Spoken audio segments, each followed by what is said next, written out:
નમસ્કાર દર્શક મિત્રો। તો દર્શક મિત્રો, અત્યારે સોશિયલ મીડિયા અંદર મિત્રો જ્યાં જુઓ ત્યાં તમે જોતા હશો કે સાહેબ સોશિયલ મીડિયા અંદર ગબ્બર ઠાકોર, અર્જુન ઠાકોર, વિક્રમ ઠાકોર, અલ્પેશ ઠાકોર અને મિત્રો જ્ઞાનીબેન ઠાકોર ના જ મિત્રો સમાચાર વાયરલ થઈ રહ્યા છે। અને દર્શક મિત્રો, એની અંદર તમને ખબર છે કે હમણાં થોડા ટાઈમ પહેલાં મિત્રો ઠાકોર સમાજનું નવું બંધારણ ઘડવામાં આવ્યું અને દર્શક મિત્રો બંધારણને અમલમાં મૂકવામાં આવ્યું અને જેની અંદર મિત્રો 16 નિયમો બનાવવામાં આવ્યા હતા, જેની અંદર ઘણી બધી વાતો કરવામાં આવી હતી કે સાહેબ જે 16 નિયમનું જે ઠાકોર સમાજ જો નિયમ તોડશે અથવા તો આ નિયમનું જો ઉલ્લંઘન કરશે તો સાહેબ એમને ઠાકોર સમાજ સ્વીકારશે નહીં અને સમાજ બહાર કાઢવામાં આવશે। તો સાહેબ એવું અત્યારે સોશિયલ મીડિયા અંદર તમે જોયું છે કે સાહેબ ડીસાના જાબડિયા ગામના મિત્રો એક કલાકારે એટલે કે મિત્રો ગબ્બર ઠાકોરને અર્જુન ઠાકોરે મિત્રો ડીજે વગાડી અને સાહેબ એના ઉપર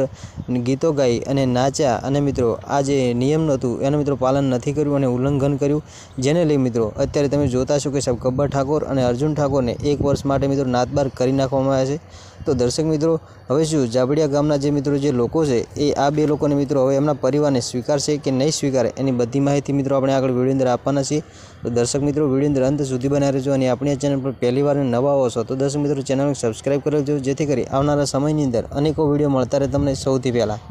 તો સાહેબ વાત કરીએ આપણે ગબ્બર ઠાકોર અને અર્જુન ઠાકોરની, તો સાહેબ ગબ્બર ઠાકોર એવું કહી રહ્યા છે કે અમે સાહેબ કોઈ નિયમનું ઉલ્લંઘન નથી કર્યું અને અમારા ગામની અંદર કોઈ મિટિંગો થઈ નથી અને શા માટે તમે અમને નાતબાર કાઢો છો, અને જેને લઈ મિત્રો એમને નાતબાર તો કાઢી નાખ્યા, પરંતુ દર્શક મિત્રો ગબ્બર ઠાકોર અને અર્જુન ઠાકોરને વિક્રમ ઠાકોર સપોર્ટ આપી રહ્યા છે અને વિક્રમ ઠાકોર કહી રહ્યા છે કે ડીજે તો વાગશે। તો દર્શક મિત્રો, તમારું શું કહેવું છે કે સાહેબ જે નિયમ બનાવ્યો છે તો ડીજે વાગવું જોઈએ કે સદાતર બંધ થઈ જવું જોઈએ? તો દર્શક મિત્રો, વિડીયો જોયા પછી કોમેન્ટની અંદર જણાવતા જજો। તો દર્શક મિત્રો, આજનો વિડીયો અંદર આટલી જ માહિતી, મળીશું આપણે ફરી એક નવા વિડીયો સાથે।